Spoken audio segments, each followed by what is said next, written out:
mad out business. Listen, it was a wild fight for as long as it lasted.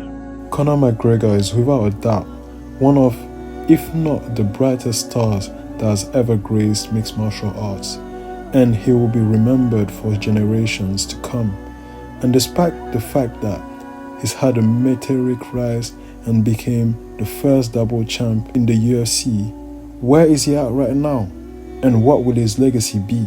While he's sitting on a pile of cash and is most likely never going to go broke ever again, one could say that he's in a pretty rough spot. Many people made videos about his downfall and the reasons behind it, but this analysis comes from a completely different angle than anything that has ever been done before. In this video, we are going to be looking where nobody has ever looked, and you'll be surprised at how obvious the reasons are. Okay, let's go back a couple years in time, more specifically September 2018. Ladies and gentlemen, every once in a while, a revolutionary product comes along that changes everything. In 2018, we introduced proper number 12 Irish whiskey, a rich and smooth blend of triple distilled malted grain aged for 4 years in bourbon barrels. This is a liquid gold, and it didn't just change the entire Irish whiskey industry, it changed the way we drink whiskey.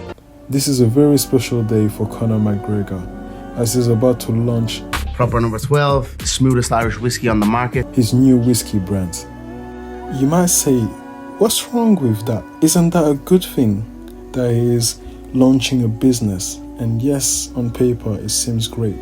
Young athletes that diversify his portfolio, becoming a full-blown entrepreneur, investing his money instead of blowing it away. You know, the whole athlete turn into entrepreneur spiel. However, the problem arises from the product being sold. And if you look at his fight records, everything started going downhill from that moment. See, a lot of people drink alcohol and think nothing of it. But when you look at the scriptures, it's a different story.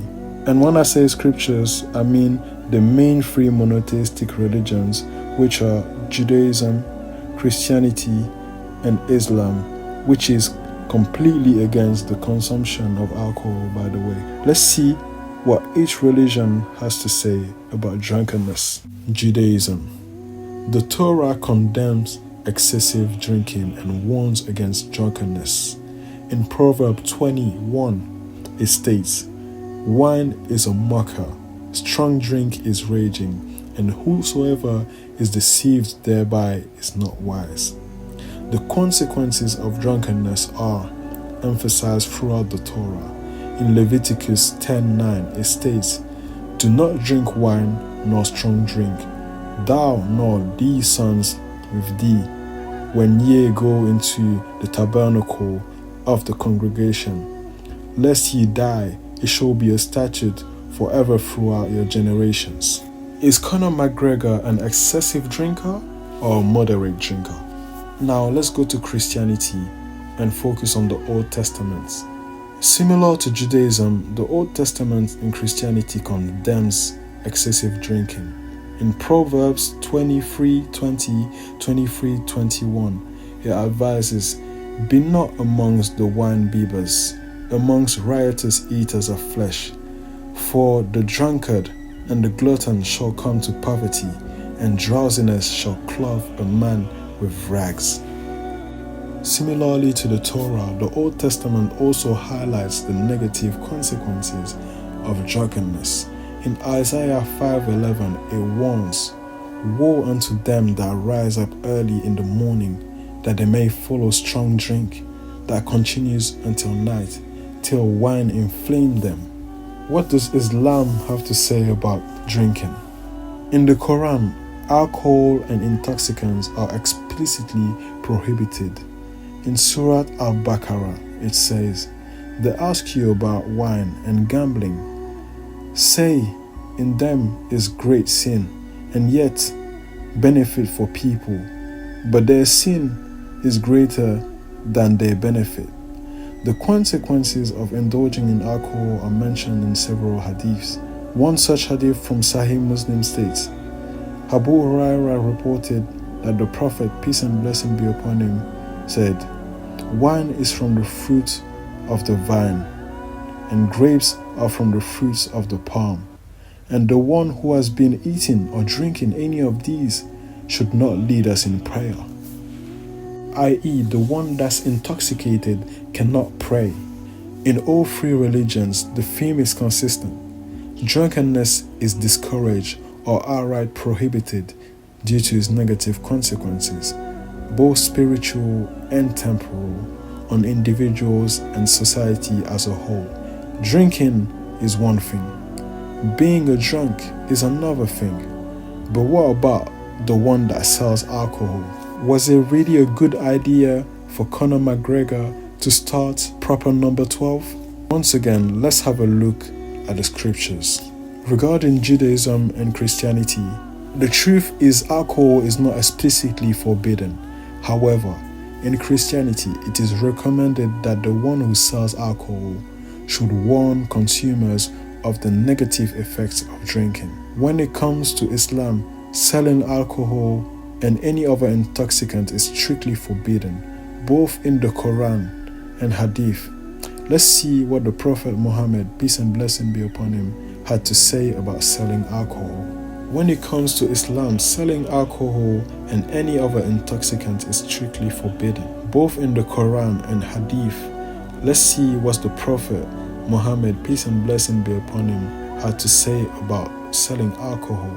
Al-Tirmidhi narrated that Anas ibn Malik said, "The Prophet, peace and blessing be upon him, cursed 10 with regards to alcohol: the one who squeezes the grapes, the one for whom it is squeezed, the one who drinks it, the one who carries it, the one to whom it is carried, the one who pours it, the one who sells it and consumes its price, the one who buys it, and the one for whom it's bought." Think about it.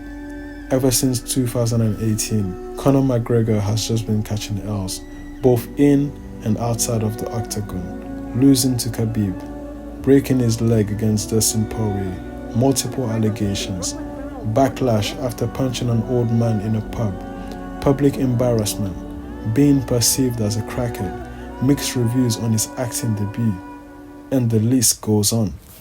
Now, to further prove this point, let's take Conor McGregor's arch nemesis, Khabib Nurmagomedov. Khabib lives a very simple lifestyle. He doesn't party, he doesn't drink, he doesn't have multiple girlfriends. He's married and faithful to his wife. He only knows one thing: training, praying, going back to family, then rinse and repeat. You will never see Khabib curse anyone. Yes, he can get mad,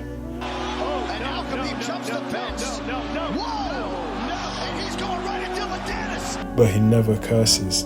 This is the stark opposite of 2018 Conor McGregor. Before the fame, the money and the vices of the high life had corrupted Conor.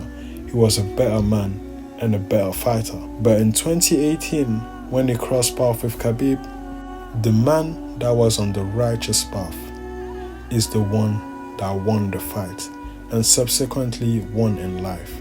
While Conor McGregor's life and career was going out of control, Khabib was quickly becoming a superstar.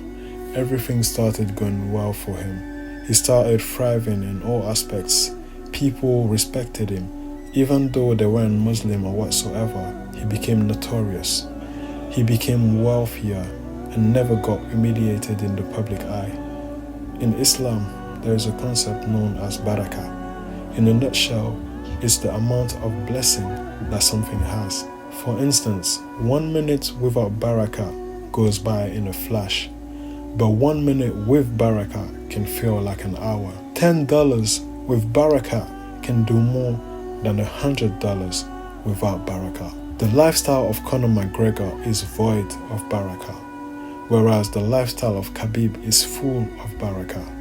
Comparisons are usually not my thing, but I can tell you this: the reason why Conor McGregor's life is falling apart has something to do with proper number 12.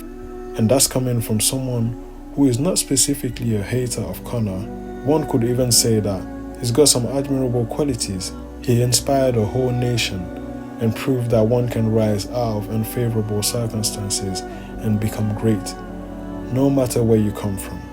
He's one of the GOATs, if not the main GOAT, that put mixed martial arts on the map into mainstream media. He's got so many accolades, yet if Conor doesn't be careful, he's the one who is going to undo his own legacy. So yeah guys, it's your favorite YouTuber, Tenants Go. If you like this video, you can click here or just go on my profile, subscribe, and there's much more videos like this. And also check the link in the description to help support the people of Palestine. They don't want me to talk about it and it's been my videos, but please do show support. And yes, until next time.